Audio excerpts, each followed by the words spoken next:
Hello, everybody, and welcome to another episode of the Witness Protection Podcast. As always, I'm comedian JC Heat, and some special guests here. Some of the cast members of the K.KINTE Show, the executive producer, star, Kente. How you doing, sir? How you doing, sir? Good. What's up? What's going on out there? My buddy Dave Dyson. So, fellas, I wanted to get you on the show, to talk about it. I was on the show with you guys for a while, and we got to talk about, how the show came to be and some of your favorite moments. So, well, I enjoy working with you. I gotta always say that. Some of my favorite moments is I can say the skit, "Why the Black Man Angry," that we came up with. That was one of my favorite ones. The skit that actually that was his concept basically. We helped put all it together. So, but it was his concept with basically the skit com. So, I came up with it, but these guys really put it together and tweaked it. But I enjoyed that, man. I enjoyed working with them, man. And just to come from where I come from, especially where we come from, Richmond, Virginia, it's a different type of energy that everybody really don't work with each other like that. And I know a lot of people probably sit back and were like, damn, why would he just jump out on the limb and work with him? He probably don't even know him. He haven't even been in Richmond long or whatever. See, I look at people's heart. I look at people's spirit. I look at how a real person is. I look at their dedication. It don't matter what color you is to me. You know what I'm saying? You could be fucking goddamn orange. You got a work ethic, your passion, you up. We can work together. That's how I feel. You know what I'm saying? So I'm going to let Dave Dyson, man, go ahead and... Yeah, Dave, you must have had some fun on the show. Tell us about it. Well, the fun I have every day. As far as I be in my own world, say what I want to say, do what I want to do. You know what I'm saying? Working with y'all with the same attitude, as far as you, bringing it out of you, man, you know what I'm saying? Like, stuff like that. That was the sweetest part of it. I liked everything about it. Just being on TV, being dumb and ignorant, and wow. At the same time bringing smart stuff out, you know what I'm saying, being able to say what I want to say out my mouth. Some people was jealous that I could say whatever I want to say out my mouth, and I still do, And I'm glad he said it, because that's what my show based up off of. When I work with guys, man, I'm not trying to tell them what to do, or I want everybody to bring their own original creativity of their own comedy, you know what I'm saying? Because I'm not into trying to be like other comedians, or other comedians want other comedians to be like this comedian, and man, forget all that. It's about creativity, man. Basically, to sum it up, whatever you think, when I say ignorant, like whatever you thinking that is so dumb and you just giggle to yourself, I say, regardless if I'm thinking something deep at this time, thinking something funny at this time, I'm going to say it, I'm going to do it. I'm David, the comedian Dyson. And when it all boils down to it, I'm Dave Dyson. You know what I'm saying? At all times. That's my first name. I changed my name under my government. I don't have a last name. I'm Dave Dyson.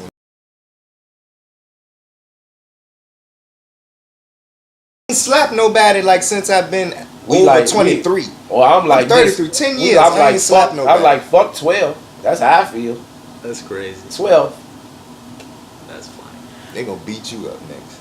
So we got to talk about, the creativity on the show and how everybody played a part. So, fellas, what do you think it was about the show that the chemistry worked so well? I just think because everybody had a different energy about that stuff. Everybody had their own creativity to bring to the table.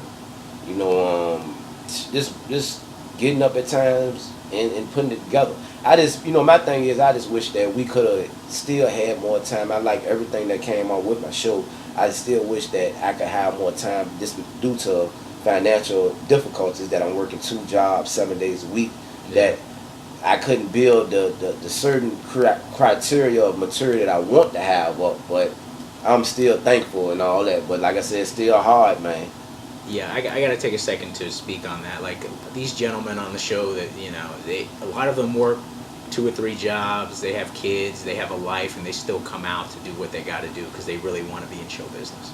You got to give them a little bit of respect for that. You got to give KINTE the respect on the 2-3 jobs. I don't Definitely. work. I don't work. Definitely. I don't work. Well, I was also talking about our buddy that's not here, take- Benny Blanco. We Benny gotta give him some Blanco, props Per, also. definitely got to give Benny Blanco, Yeah, Per. he- He's part of the K.KINTE show, and Gotta mention him. all the time, Definitely. man. Chubby Wayne, man, he played an important role to the you know what I'm saying, to the show too, with him being on there as his characters and doing different voices, man. And that's why I say working with guys like you, Benny Blanco, Per, Dave Dyson. I mean, like I said, man, I think it was something different and creative that comedians I haven't really seen did sketch comedy in my city.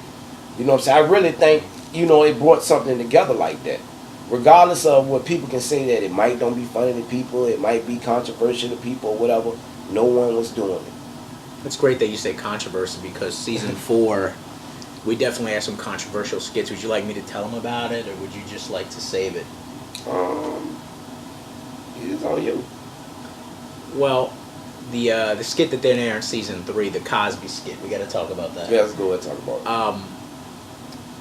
Do you think it was controversial? When I was looking at the Bill Cosby skit, it was funny to me, but I sat back, you know what I'm saying, I didn't air it. The reason why I didn't air it, due to certain difficulties of what Bill was going through at times, man. And I'm a student of the comedian, other great comedians of the comedy game, and I respect my elders, and whatever happened, we don't know what's true, we ain't judge, we ain't here to point the finger and different things. I just said that time I didn't want to look like it, okay, I'm damaging his character just to get a laugh. Just to get a laugh. We still damaging his character just to get a laugh. I won't into that like that. So you are going to air it, but you didn't air it at the time. yeah, it did. Got Nah, it. you know what I'm saying, just not at that time. I didn't want to put it out at that specific time. I don't want to be like, well, damn, why they going on? Because I respect Bill Cosby, I respect what he did, in the comedy game and everything. So. And the other one, the religious sketch, the Oh. Catholic priest sketch. What were your thoughts on that? If both of you saw it, I'm sure you have some thoughts, considering Go ahead, where, Dave. I didn't see it. You did say I screened it to you about 6 months ago. The one where my boy was dressed as a Catholic priest and went to his house. Yeah. That shit was funny. Tell me your boy from up top, the dude with the fro. No, it was I mean, the about dude- Vegas. The Vegas, yeah. Yeah. I think I seen this shit. If it was the counseling shit. You saw it, but not the counseling one. You saw the other one, actually. I screened them both for you, but understood. I think it was a little controversial. Do you think it was controversial for where we are? That was the one when he was like talking like basically about gay people. There's some other stuff going on in there, yeah. Yeah. Fuck. But I mean, That's y'all wanted to it talk ain't, about. to me, it ain't really controversial because we as comedians, we can go that far. That's what I say. That's what I truly believe in. I feel like that as far as being a comedian, it ain't no boundaries. We can make fun of whatever we want to make fun of. That's true. our job. I mean, I just feel like people do get a little too touchy with a lot of topics you put out there. Now I'm already controversial, so I looked at certain shit like a certain type of skit like that or whatever, and then you dealing with, like I said, we down here in the Bible Belt. In Richmond, Virginia is the Bible Belt, so. Well, it did deal with like racism in the church, the Yeah. racism the black priest would deal with and stuff like that. Yeah. But I thought it was controversial, but if somebody likes it, they like it. I hope they enjoy it. But it's interesting that you were talking about, people in comedy a little desensitized to it, or they're so touchy about it. Because did you hear what Jerry Seinfeld said? What Jerry Seinfeld said? He said, I don't play colleges anymore because the college kids are too touchy. They're always saying something's racist or sexist. Or the college kids, they don't have an edge. The young punks, man. They get I offended keep by on everything. trying to tell people, they young punks. Yeah. They don't even do yard work no more, man. Yeah. Our generation did yard work. Yeah. Soon as you looked at it and thought it was fun to drive it, Yeah. you had to push it first, See, the man. comedy game is more now. It's Young more. punks, It man. is more. Sensitive people. Yeah, you have to be. But you can't say nothing about Bruce. can't. Somebody know. could talk about me, about my hat, You about know, my nostrils big, and everything like that. They could say that, and I'm supposed to just and supposed to be able to crack back. Well, they say you sensitive. But if I said something about a Bruce, if I said something about race, if I said something about religion, I'm wrong. When everybody is the same race, everybody is the same race. This things show out more than others. So why is you getting sensitive? If you're cracking on some other race, you're cracking on yourself. You know what I'm saying? Well, people say you're ignorant. That's why I say ignorant stuff, because people don't even hear what somebody mind that is like me. They'll look at me and say, oh, look at his eyes, it's low, he's high. I'm high because I won't say stuff that I really want to say in a mean way, so I could calm down and tell you how ignorant y'all is on even judging about religion and race when everybody do fucked up shit. If you really was really religious and preaching, you wouldn't even want no money for doing it. You'll be doing it for free because you would be doing it for saving souls going to the next level. But you want those. But you want that tight whip. But you want that big ass house for preaching. But you ain't gonna do shit for somebody that's dangling or something. You want to do shit to somebody that's homeless unless you want a certificate or something for it. Unless you can get news coverage that this church did this for these homeless people. But when your ass leave from that event, you lock your goddamn door at the stoplight. So get the fuck out of it. But you saying God protecting you and this and that. Leave your goddamn door still unlocked and the window rolled down. That man ain't gonna do shit to you. That woman ain't gonna do shit to you. If you really got it in your heart that God with you, you ain't shit gonna happen to you until it's time for you to go. Let me go. I gotta get this. Yeah. I agree with you, man. Definitely. You know, I do agree with that. You know, I don't think preachers and priests and people like that should be paid to preach the Word of God. I think you should preach the Word of God because you want to. Not because you're receiving a paycheck or because you're getting a house. Or You're doing the right thing. Your needs and wants will be given to you. You don't have to stress and worry about nothing.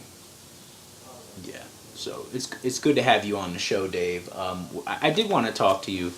You know, what is the goal for Dave Dyson here? You're a very talented guy. I'm sure you go out to LA and make some money. Very talented. What's the long-term planning for you? For people to come to me that's hurt. For people to come to me to go through stuff. Instead of them killing themselves, they come chill with me. And whatever they need to do for that time being, they could chill with me and laugh through it. To the point people being judged too much for shit. And some shitty people has killed themselves. You know what I'm saying? Just because they ain't had nobody to talk to or they ain't have no outlet to laugh at. That's why I say whatever out of my mouth, because somebody out there is just want to say whatever they want to say out their mouth and can't do it or scared to do it, how people going to judge them. Everything has been said about me. Everything. On every level. You know what I'm saying? I don't give a flying fuck. That's why I say I'm Dave Dyson. You know what I'm saying? Approach me for who I am. Don't get it twisted. I love it. That's all I want to do. Now, if I become wealthy in the process of it, trust me, you know what I'm saying? I still want a sliding board coming from the third floor going to the front. I want all of that. But I'm saying on helping people, I don't want it. You know what I'm saying? But since I want that in my desires, I probably don't even get it here on earth. It's probably waiting for me in heaven. That's all I'm saying. I don't give a fuck about being broke. I don't give a fuck if I'm rich and wealthy. If I'm rich and wealthy, that means there's like 20 other people that's got money. I ain't gonna be like that. You know what I'm saying? My whole goal is money-wise. If I can get my own property and land, I wouldn't just have any regular stranger or homeless motherfucker just come out there and live. But my bloodline, my family ain't gonna be dangling. Regardless of what they did, said, or whatever for me. You know what I mean? People out here don't have no good-ass heart. Makes sense. Is there anything you want to say to comics in Richmond? Yeah, keep it up, man. You know what I'm saying? Just keep it up, man. Just don't worry about the next person here or whatever. Just look at the bigger picture. Do whatever the fuck you want to do. You know what I'm saying? Whoever you is. You know what I'm saying? If people say you whack, be whacker on stage. If people say you ain't funny, be lame. But that's going to be funny as fuck, at least to me. You know what I'm saying? And I know a whole lot of people doing a whole lot more than what I say. I can't even say shit to them. They need to be telling me shit because I need to be more consistent and people know who the fuck I am and could Google me more and see what I really say and do instead of just people hearing it always chill with me and just giggle and laugh. So by that, now I just thought about it. Damn, my man got off track because you made me get deep. For people here in Richmond, I'm going to try every Thursdays and Fridays. I'm going to be at Twiggy's hosting stuff. It's a Caribbean restaurant. You can Google it. It's on the north side on Brooklyn Park Boulevard. Good ass Caribbean food. If you like spicy food, it's there. If you don't like it, spicy food, it's there. It's everything. You know what I'm saying? Just real food. I want to thank you guys for being on the show. Do you have any final thoughts you'd like to share with us on the way out?